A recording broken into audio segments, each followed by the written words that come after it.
That would have pushed the brothers back just enough for him to attack. Now he's just bringing the ball back to the middle of the court, which is not very good. This is what the brothers love.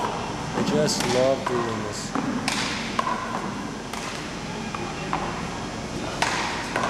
That was a mistake, lowering the ball.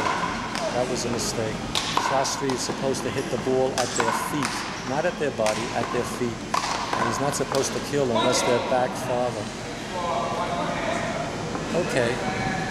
It's 24-point game. It's understandable. They just don't have the experience together as a doubles team that the Benji brothers do, even though they have more skill in directing the ball. This is what they're famous for, the Benji brothers, just returning the ball. I think a key play happened when Sostre was accused of being hit by the ball and lost his serve. Nice play. And again, my prediction record is in the 90% area. Thank you very much, Ruby Albert. Thank you, Matthew Paris. That was super.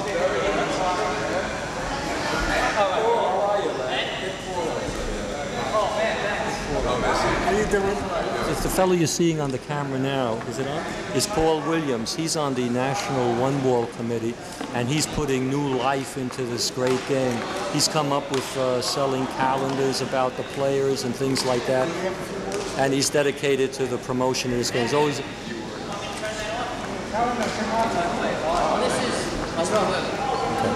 Come a little closer. How you guys doing? You want me to get the white angle, Matt? What's up, Ruby?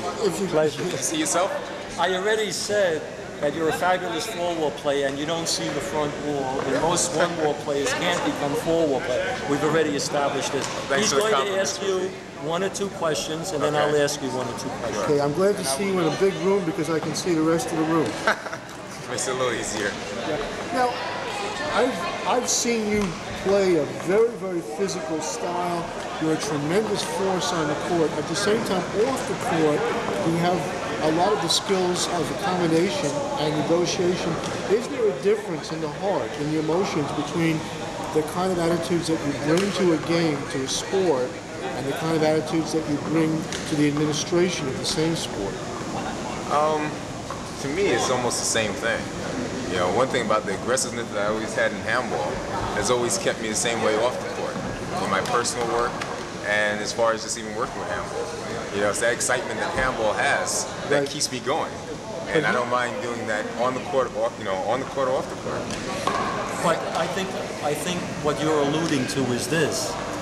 It's a controlled pattern of personality, one difference being the mental and the other difference being the physical. Even though Paul is cool at all times in the game and in his work and whatever he does, the physical aspect, which is necessary to get after the ball, to go flying after to make it, even though physically it looks like there's a lot of action there, which there is physically, he is still in control of his emotions, his thinking, his game plan. I think that's what you were alluding to. Right, it's just really, it seems like it's a real aggressive physical behavior, but it's not. It's just, for me, it's just normal play. The other side of the issue is, did you ever see him holler and scream about a thing? No. So therefore, that's the other part of the control aspect of his character, his persona, and the way he perceives life. Now, having dealt with an awful lot of people, and having dealt with athletes who are so temperamental, who are heroes in the worst and the best sense, how do you feel about the pros and the cons, of administrating a bunch of heroes who are peacocks, who are temperamental, who are vain? Well, you know, sometimes it's a little frustrating and disappointing, but because of the skills that these players have, it's just rewarding to see them play. And you have to give them that credit.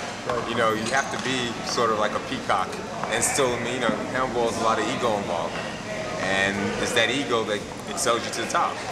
And so you have to put up with that. In the administrative part, you recognize that and you know, tolerate it. Now, as an administrator, are you given the kind of respect by these people because you can go with them that could only be gotten if you were a player? If you weren't a player, could you get the kind of... I don't think so. I don't think so. I think by being a player, it makes a big difference. I think I understand the game well enough, and I think I understand the players well enough. And I want to add that Paul is being very modest.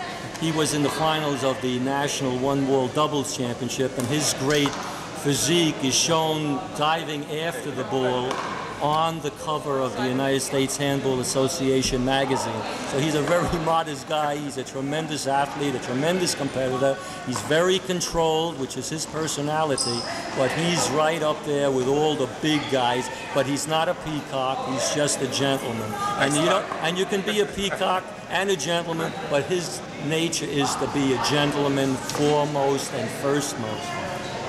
Okay, thank you very much, Bobby. Thank you. Thank you. We'll have to figure out what we said. See yourself in that calendar? Yes, thank you very much. We'll have to figure out what we said.